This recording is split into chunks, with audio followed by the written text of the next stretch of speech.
Good evening, everybody. Today's my topic is about the Consumer Protection Act.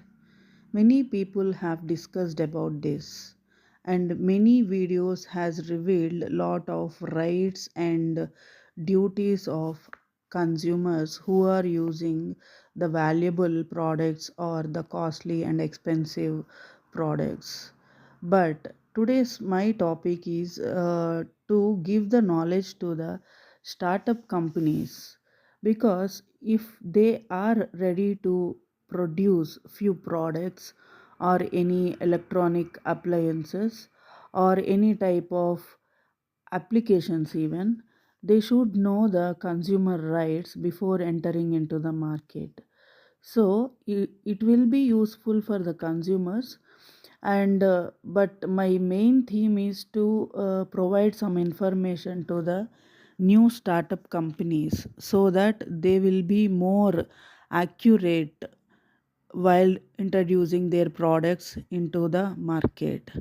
So let's discuss the topic straight away. This Consumer Protection Act came into force in the whole of India on April 15th, 1987, except in Jammu Kashmir. In US, they adopted guidelines for protection of consumer interest on 9th April 1985. So after 2 years, uh, US taken adopted in the year of 1985, but in India it came after 2 years in 1987. So let's discuss about the consumer. Who will be consumer? Actually, the market is very vast. So every person is not a consumer.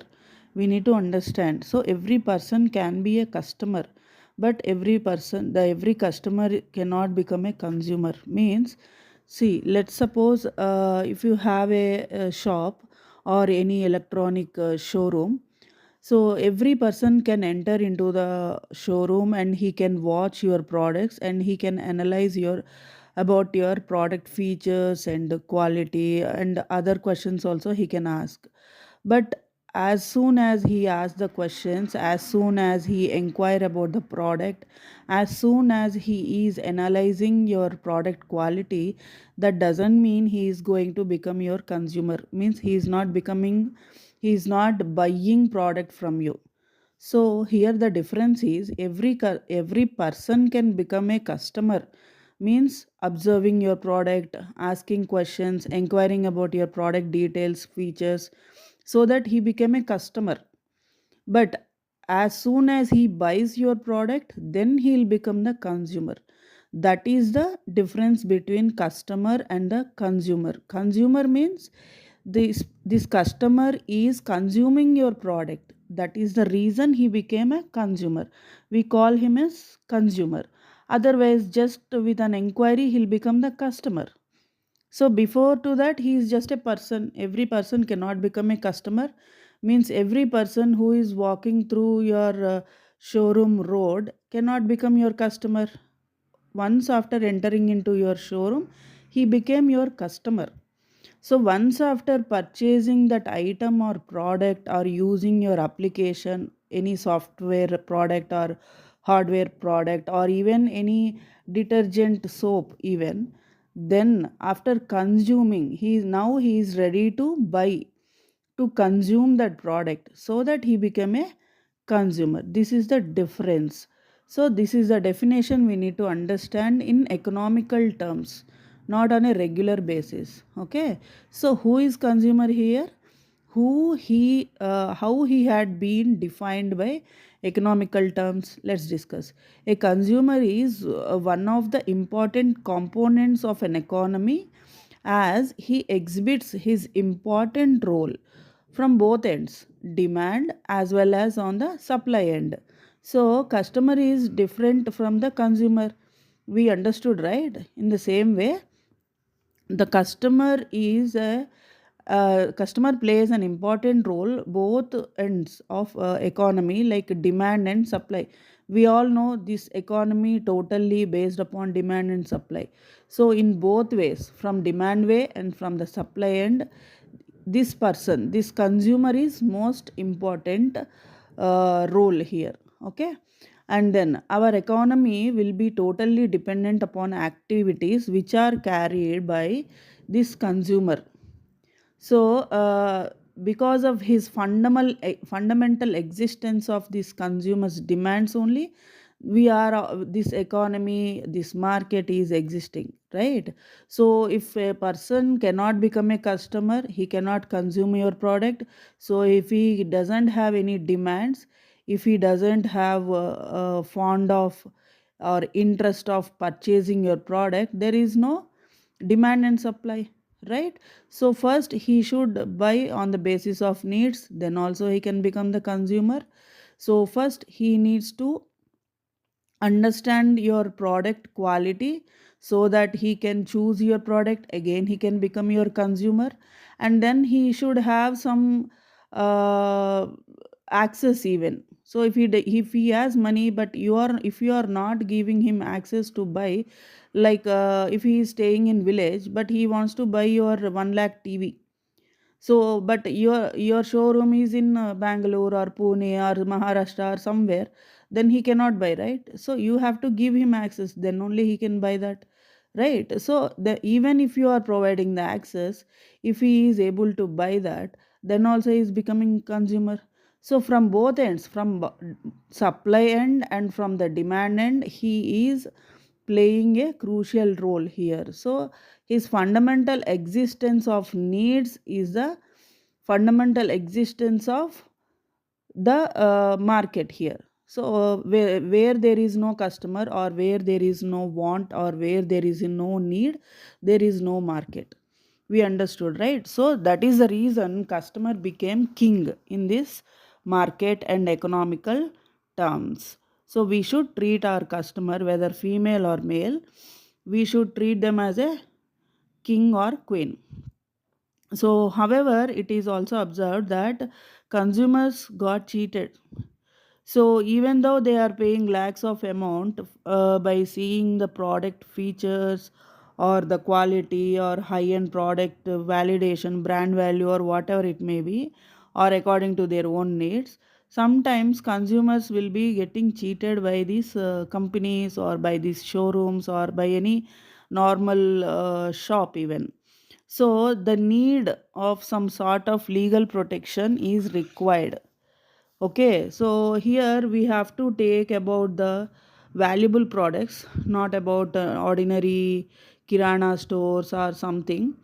That is different again, because we need to validate the product value, and the expenses is going to bear in this due process.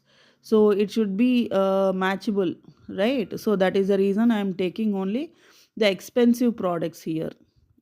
Actually, according to customer needs, he can go to consumer court for many reasons. But here I am introducing for the sake of this topic, for the sake of entrepreneurs and for the sake of startup companies. So for their needs, I am taking this example, which is an expensive product. Okay, so if customer wants to go for 1 kg of sugar, then also he can go, that is not an issue, if he is able to bear that traveling charges or something, some expenses. Okay, so here I am taking about valuable products like electronic goods, electronic appliances, some sort of applications even sometimes they buy from us, right? So for all these expensive products I'm speaking about now. So there came a need of Consumers Protecting Act in 1986. No doubt, Sale of Goods Act is also there, was also there at that time, 1930, which is Sale of Goods Act 1930, which empowers buyers to reject goods which are not corresponding with their description, okay, or which are not fit for their purposes, or not of required mercantile quality, or even if the products are not according to the samples which they provided themselves. Okay, on these basis they can reject the products and they can get their money returned, as per which act? Sale of Goods Act 1930, not by the Consumer Protecting Act 1986. So from 1930 we have a Sale of Goods Act, where consumer got empowered to reject goods which are not corresponding with their description. Description means whatever they mention on that bottle or on that product details, they will be mentioning, right? Those descriptions, and which are not fit for their purposes. So they say something, but after coming to home, if it is not useful for their purpose, then also they can reject. Okay, and not of required mercantile quality and quality issues again, and which are not according to the samples. In samples the quality will be good, but after buying in bulk, if it is not according to the sample quality, then also they can reject. So but it does not make available any special forums for redressal of consumer grievances. So again, it is not a common right to everybody. It is not, I'm sorry, exact, not common right. It is, they made it available to return the product. But what if that merchant is not ready to take that and to refund the amount? Then they cannot go to any consumer forum or something like that. There will be no judge to resolve that dispute. If the merchant is good, if they have to accept that. Even if they reject to refund, then no forum is available for them, right? In today, in current days, if a consumer is not able to get the refund, he can go to consumer court directly. But in that era, or at that time, as per Sale of Goods Act 1930, there is a law where buyers can get refund, but there is no other forum to go in case of the rejection from the merchant end. That's what it is saying for the consumer grievances. So, in contrary to that Sale of Goods Act 1930, this Consumer Protection Act 1986 provides this forum besides many other provisions. So, when we got this consumer forum in 1986, with the help of Consumer Protection Act, we got this consumer forum. Okay, so what are its aims and objectives of this act? In preamble of this act, in preamble of this act, 1986 Consumer Protection Act, it is clearly stated its aims of passing the act clearly for better protection of the interest of consumers. This is the real motive and real ambition of this Consumer Protection Act, of protecting the consumer interests and rights. So they established consumer councils, and they also mentioned their aims and its objectives from the preamble. So the act is basically passed to protect the interest of the consumers. That is well known. We all know that. Also to make provisions for establishing necessary councils and other authorities even. And also, as a matter of fact, the act intends to seek speedy and simple redressal to disputes through a quasi judicial machinery. So, at a district level, state level, central level, it will be acting as a quasi judicial machinery. So, rights of consumer. When we switch to this another step, this is rights of consumer. So, under this Act 2002 2019, key consumer rights I'm discussing about. So here, right to safety is the first act. Okay, so there are many rights, but I am just discussing the key rights here. So, in this right to safety, protection against hazardous goods and services that can be harmful to life and property. If they are selling something which are hazardous, like goods and services, it can be goods and it can also be services. Here, we need to understand, even if it is a goods, if a consumer got cheated, then also he can go to the consumer court. And even it is about the services, where there is no product involved, but they provided some service and they cheated the consumer, then also they can go to consumer court. So here I am discussing about goods and services both. So that can, if those services or those goods are harmful to life and property of the consumer, then they can go to the consumer court. And then second point, right to info. In this, consumers must be informed about product quality and quantity, also purity, price, and standards. Everything should be mentioned in that description on that product. So they have right to get the information about the product or services which they are consuming by the merchant, by the vendor. And right to choose also, consumer have the freedom to select from a variety of products and services at competitive prices. Nobody can force customers to become their consumers, right? So they have freedom to choose in among many variety of wide variety of products and services also. Again and again, I'm mentioning here not only products but also services. And right to be heard. So, consumers have the right to express complaints and be heard by the consumer forums and organizations. So consumer forum gives us right to be heard. Like they cannot say I can't take this complaint, or they cannot say this is not validated. First they have to take the complaint, they have to listen, and they have to educate that consumer where he lost, what type of cheating he went through, or whether it is a cheating or just he felt that it is like a cheating. So that also they should get that information from the consumer act protection act. And then right to seek redressal. So consumers can seek compensation or replacement for defective goods or poor services. So after filing the complaint, they'll take that complaint and they'll verify, and again they may ask as per verification and inquiry.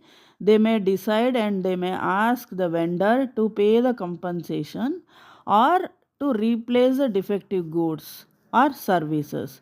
If they are given for some poor service, they ask them to again do redo that work, okay? Or if they have given some defective goods, they ask them to replace that goods. Whom they ask the vendor who provided in first place, okay? Or sometimes if it is not replaceable or it is not again redoable, then they will ask them to pay the compensation. So as per the case. And right to consumer education also, as I said earlier, about their rights and responsibilities to make informed choices, they will be educating the consumers even. That is also providing a facility. And right to protection from unfair trade practices. So protection against misleading advertisements, frauds, and unethical business practices also. In such way also consumers got protected by this law. So we all know, right? Protection against misleading advertisements. Nowadays we see any fairness products or any cooking items even. So even cookers sometimes they might give lot of false information about it, or some other type of cosmetics or some other type of soap, toilet soaps, many other, right? So these things will be covered under this consumer protection act. And even frauds, like frauds here in the sense it can be financial frauds also. Like they say if you pay for 1 month and another 11 months will be free, or if you pay for 5 months the other 9 months will be free. So in this way, so here we need to understand what type of frauds they are giving under the advertisement way here I'm talking about. So and unethical business practices. So few businesses will be like black magic even, okay? Or they say like will get your missing sons, pay this much of amount, this swamiji is going to get it done, he will find out their address and all. So these type of false propaganda also, false type of businesses also, they will be uh, restricted through this act. And we need to understand we should not believe blindly whatever the coming in electronic devices, or coming like getting propaganda, false propaganda, or false advertisements which are illogical, right? We need to understand basic knowledge we should have. Still, if we buy some goods which are duplicate, like mobiles or any softwares, or sometimes my one of my friends took some software from the not regular company. Even that company guy itself doesn't know that he is selling the duplicate software versions. He doesn't even know, because he is a well known person, we all know about him. But somewhere he got cheated by his agents. So without checking that he is selling that type of software, so remaining all got troubled. Then uh, they all discussed and they resolved. But what if someone files a case in consumer court, right? So that is the reason we have to be very cautious while buying even any branded products. Even we have to know whether it is real brand or any duplicate version that we are getting in the market. So we all know that a few fairness creams also duplicated by other companies. So even if you introduce one pen today morning, by afternoon there are few companies who can prepare same product which we cannot differentiate from the original pen. This is the technology we got nowadays. So we have to be very cautious while buying, by believing into the brand. So if you want to get the details, go thoroughly about that description, and there will be slight difference between the original product and the duplicate product.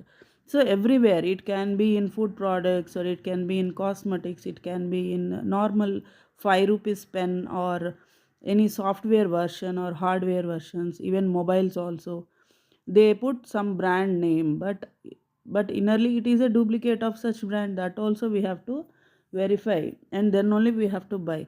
So even if few people are doing any malpractices, they have to stop immediately. They should not mislead, or they should not do this type of transactions by selling with someone's name, by using someone's brand name. You should not sell, right? So these things should be in mind, and they have to business in an ethical way. So if they go through the unethical business practices, one or other day they are going to be punished by these consumer forums. If all people will not keep quiet and they go to consumer court, then definitely they have to pay in lakhs, or sometimes even in crores. So what is the use after ruining your own reputation and your own brand value? So even for startup companies, if you are buying something from, you cannot rely entirely upon your team, right? So you take some help of other vendors even. So at that time you have to be very cautious. If something goes wrong, people will be questioning your brand name. They doesn't know about your suppliers, and they doesn't know about your vendors, and they won't even ask about your vendors list.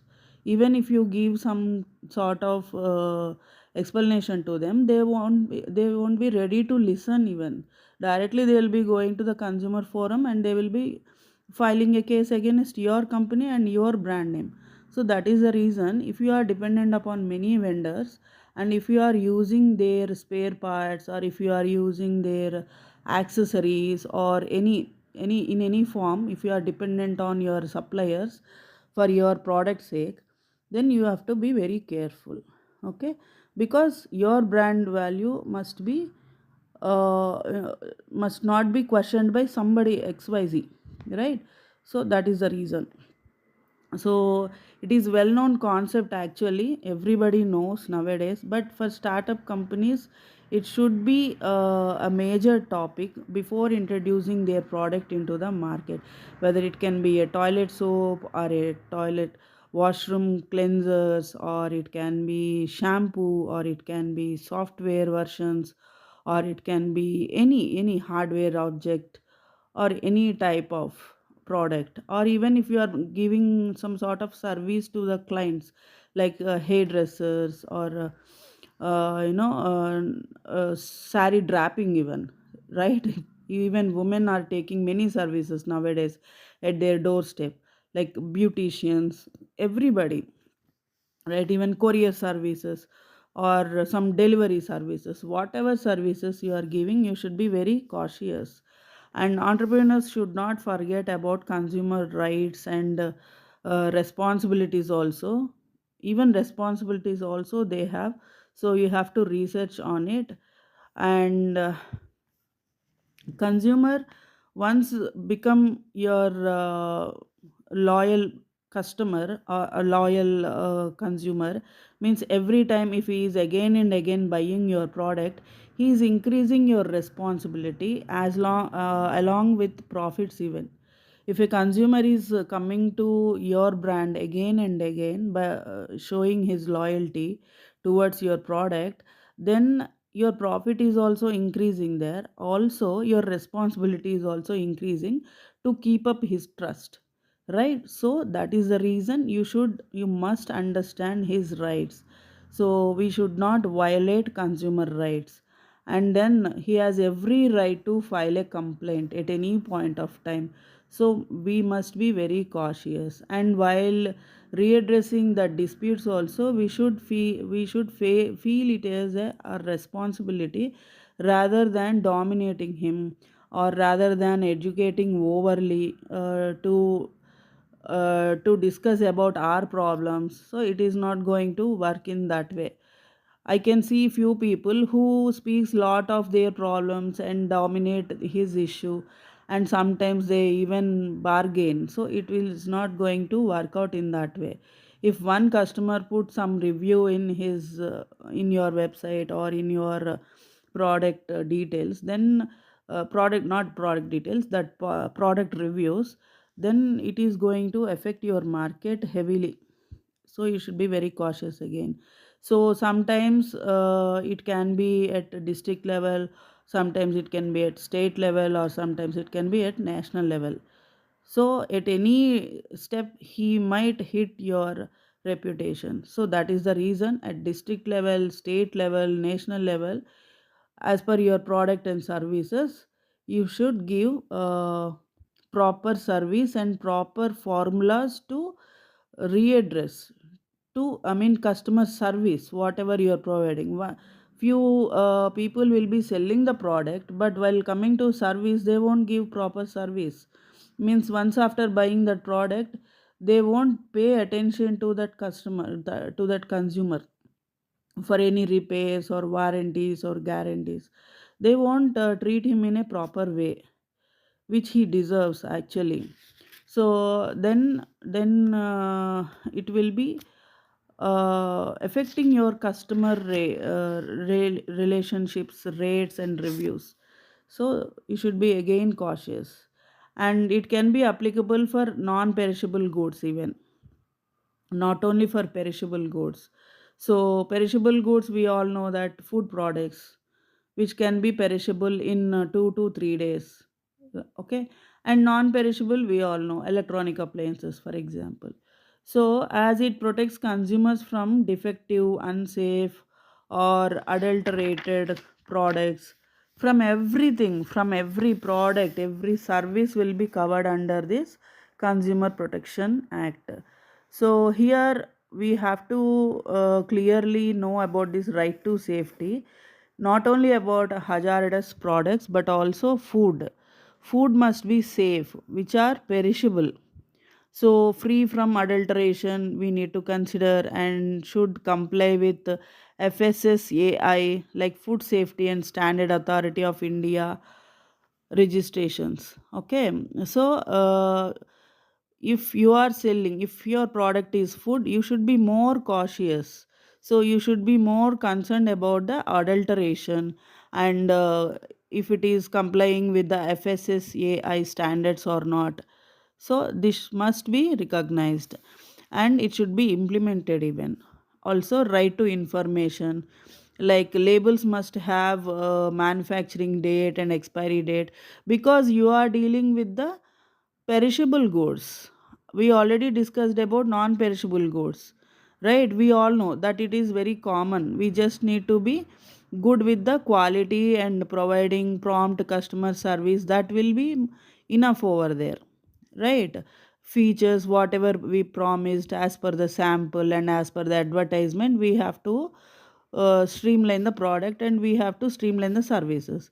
But when it comes to the perishable goods, we should be extra cautious. That's what we are discussing here. So they have to get the information. We have to put a label on that product, and must have that description must have the manufacturing date and expiry dates and whatever the ingredients we have used in that product, and if there are any allergens. So few people will have some kind of allergies due to few foods will not be suitable for their body, so you have to mention that ingredients.